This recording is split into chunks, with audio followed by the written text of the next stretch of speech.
Pigueler, bonsoir. Bonsoir. Vous êtes le cofondateur de la start-up Snapcall. Exactement. Et cette start-up vient d'être lauréate du prix de l'innovation remis lors du gala de l'expérience client. Alors forcément, chez Agora News Expérience Client, on a envie d'en savoir un peu plus sur ce que fait cette start-up.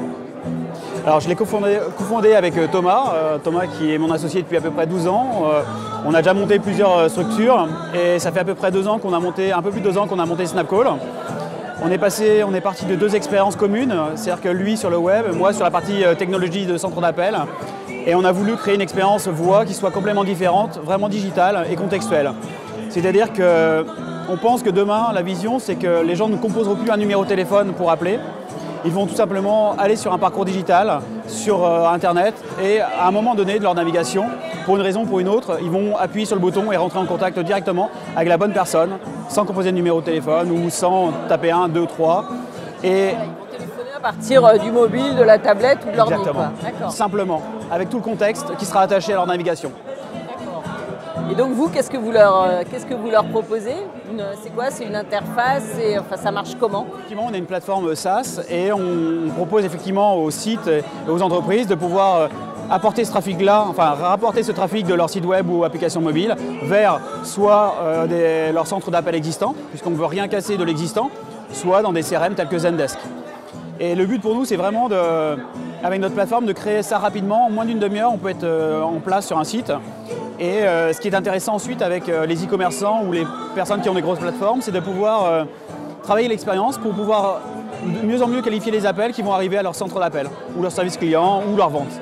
Et c'est ça le but pour nous, c'est d'avoir des appels qualifiés à la fois pour les personnes qui appellent et à la fois pour les personnes qui reçoivent l'appel. D'accord.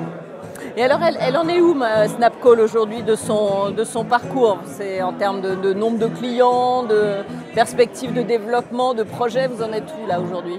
On a commencé d'abord sur des clients français, corporels, comme la SNCF, et des personnes comme Cdiscount, aussi des sociétés comme Cdiscount, comme Solo G9 et Engie. Et on a commencé par des grands centres d'appel. Aujourd'hui, on se positionne de plus en plus sur le mid-market ou sur des sites plus petits, très digitaux. En février, on aura plus de clients à l'étranger qu'en France. Notre but, c'est effectivement de pouvoir conquérir cette part de marché digitale sur la voix le plus rapidement possible. On a la chance d'avoir un fonds qui nous suit, Isaïe, depuis le milieu de l'année dernière, et de pouvoir avoir une équipe aussi formidable qui nous suit dans nos rêves, Thomas et moi. Vous êtes combien aujourd'hui? On est une dizaine. D'accord. Et avec les fonds, vous allez vous recruter? Comment ça se passe? Vous prévoyez une nouvelle levée de fonds? Vous en êtes où là? C'est quelque chose de difficile, c'est quelque chose où il faut prendre du temps. Le but, c'est pas de recruter, c'est d'avoir trouvé les bonnes personnes. Aujourd'hui, on est incubé à Station F, on a cette chance-là aussi, on est incubé par Zendesk. Et tous ces échanges que l'on a avec eux aussi, puisque eux, c'était une plateforme SaaS qui ont beaucoup de croissance en 10 ans, donc on essaie de voir comment on peut faire le même modèle et de les dupliquer. Voilà un petit peu notre objectif aujourd'hui.